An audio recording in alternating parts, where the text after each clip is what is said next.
आज हम बात करेंगे रुपौली उपचुनाव के बारे में, जहां चुनाव प्रचार खत्म हो गई है।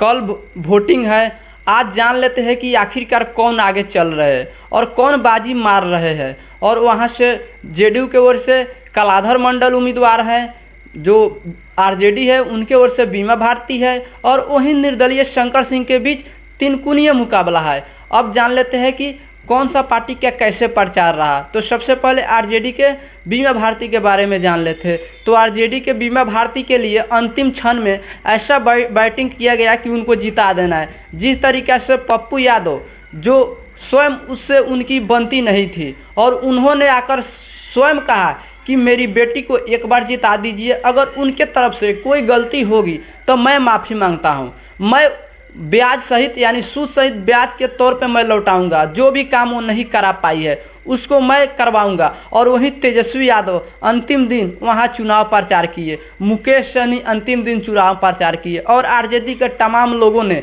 इस कदर उनके लिए माहौल बनाया कि उनका माहौल बन गया है। और वहीं अब जेडीयू के ओर कलाधर मंडल की बात करते हैं। जेडीयू के कलाधर मंडल काफ़ी मजबूत है। वो पहले से जिस तरीके से उनके लिए लेसी सिंह मंत्री वहाँ से डटी हुई है, जिस तरीके से बिहार के मुख्यमंत्री नीतीश कुमार, बिहार के दोनों डिप्टी सीएम सम्राट चौधरी, विजय सिन्हा, जिस तरीके से केंद्रीय मंत्री चिराग पासवान, जीतन राम मांझी, इन लोगों ने उनके लिए काफ़ी अच्छे उनके लिए चुनाव प्रचार किए, उनको जिताने के लिए लोगों से अपील किए। और वो नीतीश कुमार की ये 2024 की चुनाव हो रही है, वो साख पर है कि किसी तरह कलाधर मंडल को जिता देना है, इसलिए वो भी मजबूत स्थिति में है। वहीं निर्दलीय शंकर सिंह, जो चिराग पार्टी से इस्तीफा देकर वो निर्दलीय चुनाव लड़ रहे हैं, शंकर सिंह वो भी काफ़ी मजबूत है। वो माना जा रहा है कि वो ज़मीनी स्तर के नेता है, पहले से वो लोगों से जुड़े हैं। जिस तरीके से इस बार अभी चुनाव प्रचार तो खत्म हो गई है, लेकिन उनके पत्नी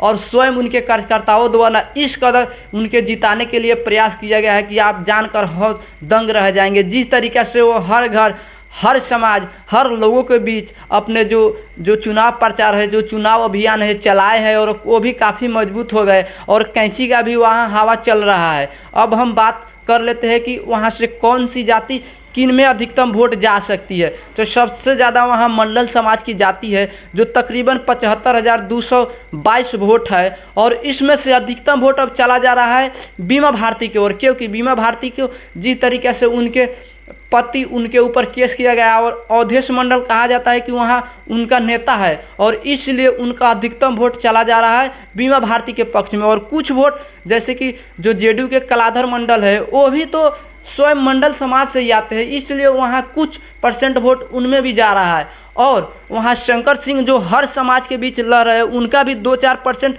मंडल समाज में से वोट जा रहा है। और मुस्लिम की बात की जाए तो मुस्लिम वहाँ ठीक ठाक आबादी में है, जो तकरीबन 38,000 के आसपास है वहाँ मुस्लिम, और उसमें से अधिकतम वोट आरजेडी के ओर अब चला जा रहा है, क्योंकि अब पप्पू यादव ने भी अपील कर दिए है कि एक बार जो मेरे बेटी है उनको जिताइए। और आरजेडी को माना जाता है पहले से ही वोट है, और उसमें से 1% के आसपास आपको आएगा जेडीयू के ओर।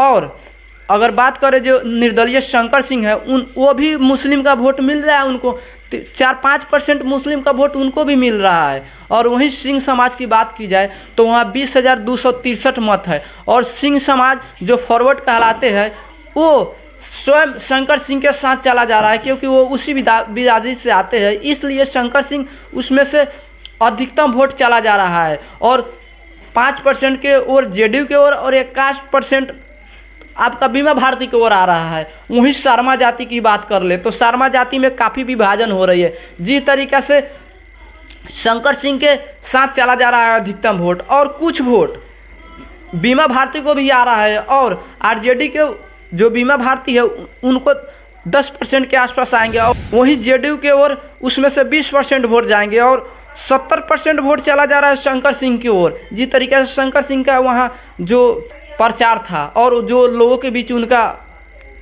माना जा रहा है कि बहुत दबदबा है, इसलिए वहाँ चला जा रहा है। और यादव वहाँ एक खूब भूमिका में है। जिस तरीके से वहाँ 15,000 के आसपास यादव वोट है, और उस वोट में से 80% वोट बीमा भारती की ओर चला जा रहा है।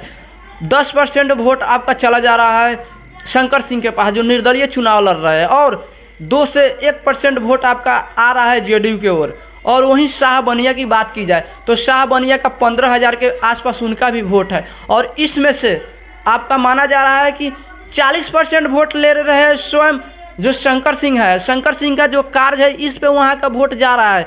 और वहीं जो कलाधर मंडल है उनके पास भी 40% से 45% वोट जा रहा है।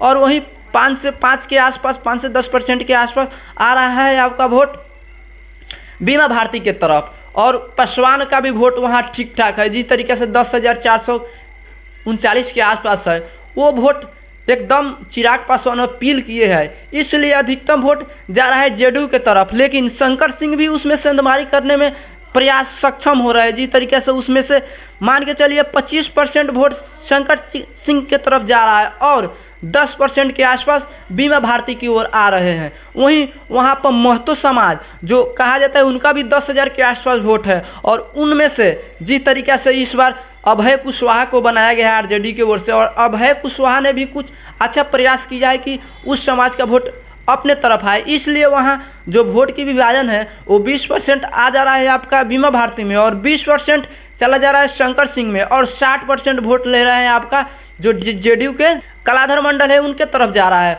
और राम कुमार ठाकुर इन सब का वोट आपका मान के चलिए 60% चल जा रहा है कलाधर मंडल की तरफ, 20% चला जा रहा है आरजेडी के तरफ और इसमें से जो 20% है वो निर्दलीय शंकर सिंह के तरफ चला जा रहा है। और ऋषि देव भी काफ़ी अच्छी भूमिका में है वहाँ और ऋषि देव के अधिकतम वोट नीतीश कुमार के पास जा रहा है और जो कुछ वोट बच रहा है उसमें विभाजन हो जा रहा है शंकर सिंह और बीमा भारती के बीच। हमने तो आपको बता दिया कि कौन सी जाति का किधर जा रहा है। अब बात कर लेते हैं आखिरकार कौन बाजी मार रहे हैं। तो वहाँ बीमा भारती का एज दिखाई दे रही है, जिस तरीक़े से पप्पू यादव ने अपील किए हैं और वहाँ के सांसद है निर्दलीय चुनाव जीते भी है और जिस तरीक़े से बीमा भारती से उनकी दुश्मनी थी उस दुश्मनी को भूलकर अपने कार्यकर्ताओं अपने पार्टी जो उनके साथ रहते उन्होंने उनको साफ तौर पे कहा है कि आप बीमा भारती को जिताइए वरना आप मेरे जो राजनीति जो संचार है उसके साथ नहीं रहेंगे। इसलिए वहाँ मजबूत हो गया और जिस तरीके से तेजस्वी यादव ने काफ़ी भूमिका निभाई, जिस तरीके से अंतिम दिनों में वो भी प्रचार किए। और वहाँ बात कर लेते हैं मुकेश सहनी ने साफ तौर पे कहा कि ये 2025 का सेमीफाइनल है, अगर आप लोग बीमा भारती को जिताते हैं तो समझिए आप तेजस्वी यादव को मुख्यमंत्री बना रहे हैं। इसलिए वहाँ बीमा भारती आगे निकल गई है जो बहुत पीछे हो गई थी, लेकिन अभी के जो पासा है वो पलट गई है। और वहीं दूसरे तरफ वहाँ पे कलाधर मंडल भी काफ़ी मजबूती के साथ चुनाव लड़ रहे हैं, जिस तरीके से वो हर समाज के वोटों में कामयाब हो रहे हैं, लेकिन वो थोड़ा पिछड़ भी जा रहे हैं। जिस तरीके से बीमा भारती के और कलाधर मंडल समाज के जो वोट है वो अधिकतम आ जा रहा है बीमा भारती की ओर और मुस्लिम यादव जो अधिकतम वोट है वो आ जा रहा है बीमा भारती की ओर। इसलिए जो वहाँ से कलाधर मंडल है वो पीछे हो रहा है और इसमें सबसे ज़्यादा खेल कर रहे हैं निर्दलीय शंकर सिंह और शंकर सिंह के हर समाज में से उनको वोट जा रहा है और वो काफ़ी मजबूत स्थिति में आ गए हैं। हो सकता है कि शंकर सिंह ही बाजी मार ले, लेकिन यहाँ अभी तिनकुनिय मुकाबला है और लेकिन अभी एज माना जा रहा है कि चला गया है बीमा भारती की ओर। लेकिन हो सकता है कि अभी तो आज समय बदल जाता है, अभी तो आज लोग रात को सोचेंगे किसको मत करना है, उसके बाद हो सकता है पाना पलट जाए। लेकिन जो वहाँ से अगर बात करें तो बीमा भारती का एज दिख रही है। मिलते हैं अगले वीडियो में, तब तक के लिए धन्यवाद।